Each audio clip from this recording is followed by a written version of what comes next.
How to allow Messenger to access the camera and microphone on a laptop. Hello everyone.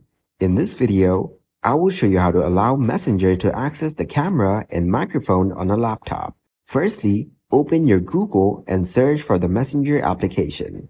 Then open up the Messenger app. Now, you can see the plus option at the bottom of your laptop screen. Then click on the microphone icon to send a voice note. Next, to allow the Messenger to access your microphone, click on the OK option to turn it on. After that, click on the Allow button from the top of your laptop screen. So this will allow Messenger to access your microphone on your laptop. Now, you can record a voice note and then click on Send.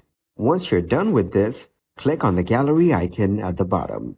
Thank you guys for watching this video. Hope you got some value. Make sure to like the video and subscribe to the channel to get notified of new videos. See you in the next one.